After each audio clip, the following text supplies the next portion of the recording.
Okay. Shoot daddy. Shoot daddy. Is Daddy gonna shoot a deer? Say good luck. Are you gonna shoot a deer? Mm-hmm. Okay. Bye Say bye. good luck. I'll see you tonight, okay? Say love you. I'll bring you a deer. Okay? Next.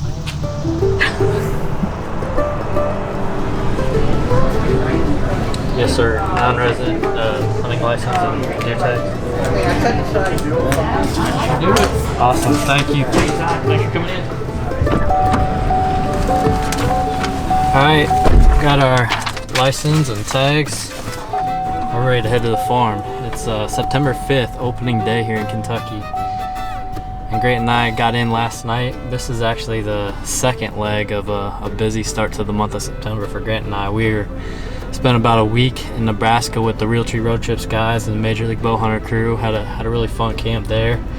And stopped in Iowa to pick up the girls, and we had a road trip here to Kentucky last night. So we're here for a few days to hopefully kill a buck or two, and then we head out west of Montana to chase elk around again. So really looking forward to this trip.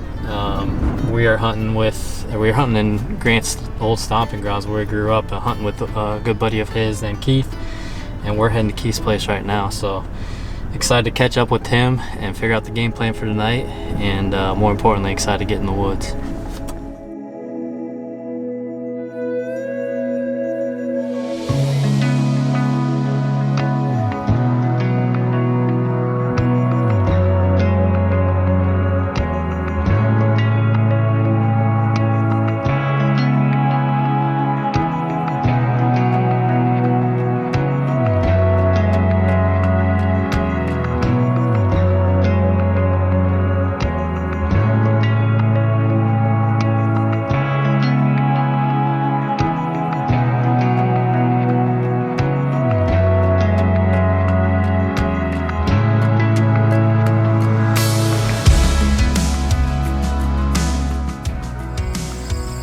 On last week's episode, I said that I was going to be talking about the farm that we sold on this week's episode, but Jared Mills killed a really good buck down in Kentucky a couple of days ago. So we're going to bring you that this week, and I'll come back again next week and talk about the farm.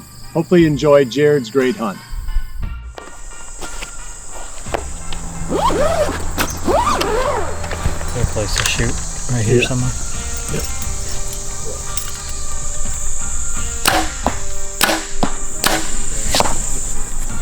One card I deleted, he was in there, hit y'all spot at 7:15, 7:20. He would take a daylight picture, he'd take a night picture. It was right at the transition. Yeah. And opening day, September 5th here in Kentucky. This is the earliest I've ever whitetail hunted. So it's kind of crazy it's here already, but we're walking in right now. We probably have a few hundred yards to walk in. Keith is up ahead of us. He's actually going past us. He's hunting a tree stand, and Grant and I are going to a blind. So we'll be there in a few minutes and kind of explain the setup once we get in.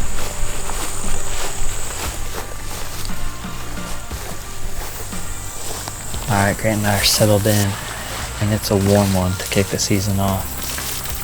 As I mentioned, I've never hunted whitetails this early, so it's a different experience for me, but it's good to be out. In fact, this is my first out-of-state whitetail hunt in probably, I don't know, 8 years or something like that. So it's been a while, but it's fun to be able to come to a place like this and hunt so early compared to the October 1st opener we have up in Iowa. We are set up in a blind, as you can tell, and normally that wouldn't be my first choice, but the wind forecast today is just all over the place. It's so light and variable. I've checked my phone a bunch over the last 8 or 10 hours, and I've seen every single direction forecasted this evening.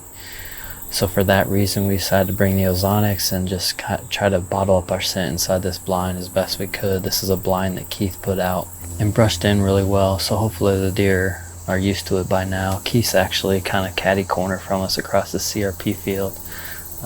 He's hunting a stand over there, but he's got a good spot where his thermals are dropping down towards the creek, so we're set up in the blind. essentially we're overlooking a big CRP field, and we're on a tiny little tree line right here, and there's beans back behind us. So typical of an early season hunt, we're hunting the bedding the food pattern.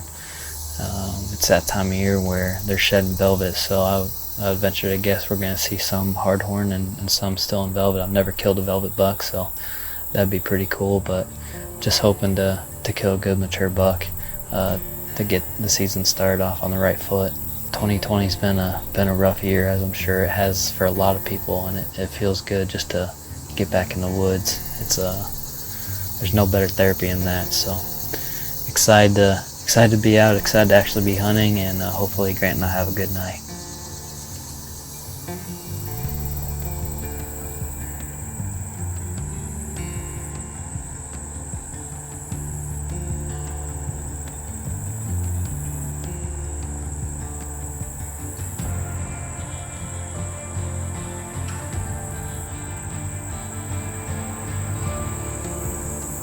We got in here early, so we still have a ton of daylight left. We've so far just seen that one young doe, and what we've realized is going to be extremely close quarters. We can see a decent amount of CRP out in front of us, but with it being early season, it's still really tall. So when that doe came in, looks like there's a pretty good trail right there where she came in, but she was right on us. I mean, within 25 yards when we saw her. We're gonna, like I said, we're starting in this blind tonight, but we're gonna be here for a few days and might be able to make some adjustments or do a hanging hunt somewhere. We're gonna have to rely a little bit on what Keith sees tonight, because I think he can see a lot more of the CRP than we can. Might be able to see if he sees a good buck and which way it's traveling. So, like I said, we have a lot of daylight left. Excited to see how it unfolds.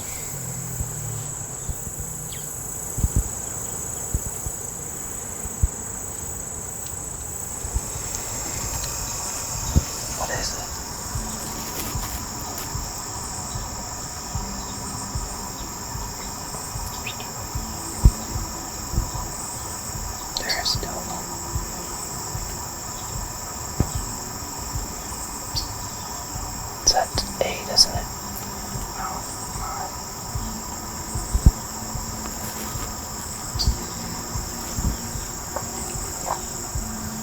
What do you think?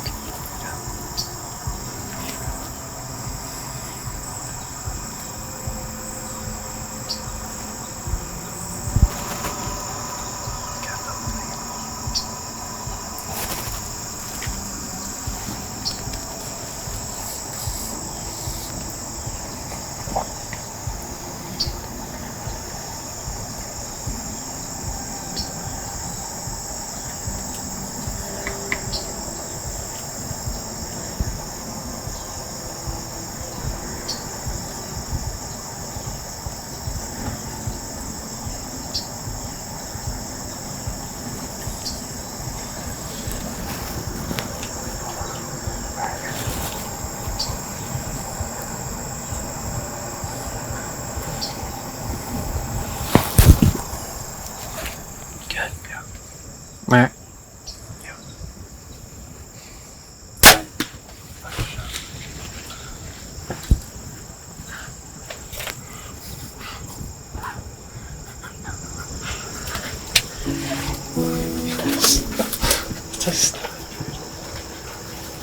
That is not supposed to be.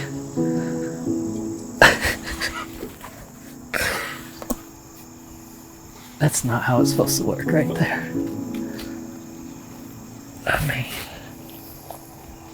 that's the second and third deer we saw all night. We were just talking, the neighbor's been riding their four-wheeler or whatever for the last hour, not very far away. He's got a good frame on him, had velvet hanging off.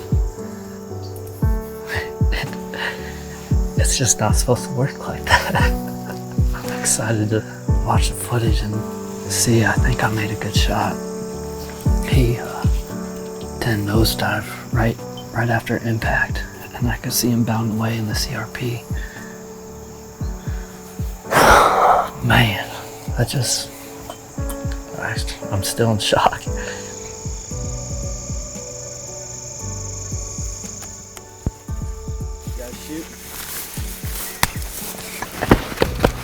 Got him. A big 9. Which one? Did he have a bend beam? At the end of his left beam? Yep. Yeah. I know that deer. You know, I didn't recognize it from pictures, but I'd figure you had to have known him. I mean, you couldn't ask for anything better. Perfectly broadside. I stopped him just because those holes are pretty small in the blind, but anyway, he can't be far. Let's go find him. He's right there. Sweet. Let's go, man. Man. Thanks, buddy. There's some here.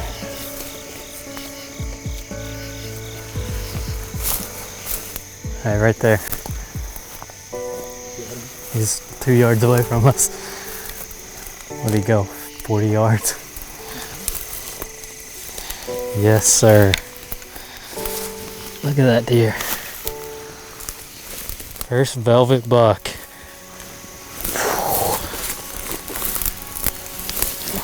Look at that deer. Well, as you can see, he did not go far. And man, what a cool deer. He's got some cool character, cool little curve in his beam here. But the coolest thing is, this is my first buck in velvet. And I think we caught him probably on the final day that he was going to be in velvet. Just barely touching this is making it bleed, and it's peeling off. You see that right side already is starting to come out. Couldn't be happier, man. What a cool deer. And I still can't believe that it happened this way. This is not how it's supposed to happen. You don't come to a new state, new property, all this, and kill on the first night. And for that, I'm super grateful to both Grant and Keith. These guys put in all the work for me. Grant's hunted here, grew up around here. This is Keith's property. He had a bunch of pictures of this deer, as well as a bunch of other deer. This is actually the same property that Mike came and hunted the Siri buck last year. And the Siri buck is around again this year, he's kind of moved off a little bit across the road. But nevertheless, super grateful to Keith for allowing us to come and hunt. And like I said, I wish I could say this was a hard-earned buck, but kind of all I did was show up and pull the trigger, it seems like. But sometimes you just get lucky that way. Nevertheless, this was a fun night, and hopefully the start of a fun season. Gonna have fun celebrating this one tonight. Remy's gonna come out. She gets to see the deer. She's gonna be tickled to death to do that. So that's what it's all about. Making memories, making new friends, just enjoying the whole aspect of the hunt. Next up for Grant and I is Montana. We're heading out there later this week to chase elk around, and hopefully keep the ball rolling. And man, I hope 2020 is the season of a lifetime. Should we take this deer home with us? Mm-hmm. Nice. Congratulations. Thank you. Congratulations. Well, these guys did all the work. Yeah, That's thank amazing. Welcome to Kentucky. you. Absolutely. It doesn't get much better than that. So that right there is acorn top. This is the buck that we hunted here during the early season. Man, look at that mass. That's a great mass measurement right there. Stud of a deer. Cannot wait to hunt this buck this fall. Even though I've been preparing all summer for deer season, it does feel like I'm kind of scrambling here last minute to kind of finish up what I want to do and what I want to get done and get accomplished before the opener. But I've kind of had my priorities just a little bit changed this year, and for the better. My daughter, my firstborn, arrived a little less than 2 weeks ago, so obviously that took priority over everything else, and will continue to take priority over everything else. All right, so it's finally here. It is deer season eve here in the Bluegrass, and as a Kentucky bow hunter, I could not be more excited. We've spent the summer working, getting ready for this, putting in food plots, running cameras, glassing from afar, doing everything that we always do, and this summer it's paid off, and paid off in a big way.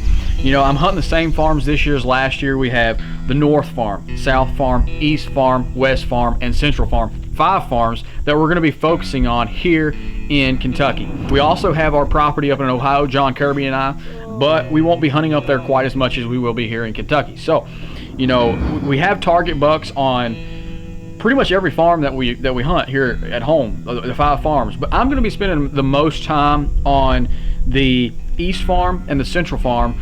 We have a deer called Acorn Top, solid 160s deer. We also have another deer I call Twister, which is a solid 140s type 8. And over on the Central Farm, we have none other than Tanker has returned for our #1 hit lister on that farm. You know, I had an unfortunate encounter with him last year, really close encounter. I just did not get the job done. And then, but he's back again this year. We also have the Mystery 10 over there. So those are the 2 bucks on each farm that I'm really focusing on. On the Central Farm, we also have another couple of 4-year-olds that I may or may not shoot. Probably will give them the pass. So we have quite a few deer to chase between me, my dad, my uncle, and everybody that hunts in my family, and John as well. So later this month, middle of the month, we have our crossbow season that comes in, and I'm going to be taking my little cousin. His name is Cade Bartley, and looking forward to that too, because we're trying to get his first buck. And we've got a couple of bucks on the South Farm, which is where I killed my giant velvet 8-pointer a couple of seasons ago. That's that farm. So tonight, we're trying to spend just a little bit more time glassing from afar. One afternoon left to do that, and then tomorrow it's game time. So it's going to be a good year. It's going to be a fun year. We're looking forward to it. We're excited.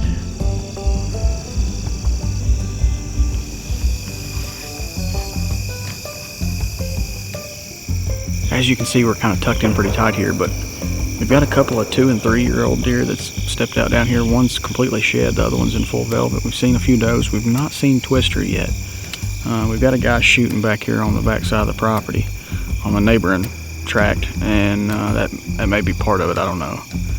These bucks don't seem to be paying much attention to him, so maybe not. But I'm really hoping to drill down on Acorn Top, Twister, the Mystery 10, as well as Tanker.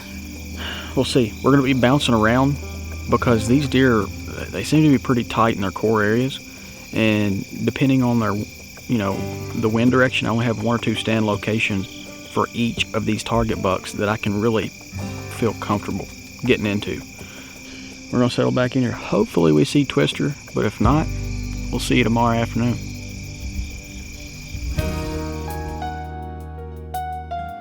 Congratulations on a beautiful early season velvet dream buck. As I mentioned at the beginning, I'll be back again next week to talk about the farm that we sold, how we put that together, some of the management practices, and many of the things that I learned there. So please check back again then. I appreciate you joining us. We'll see you right back here again next week for the next episode of Midwest Whitetail. And remember to always dream big.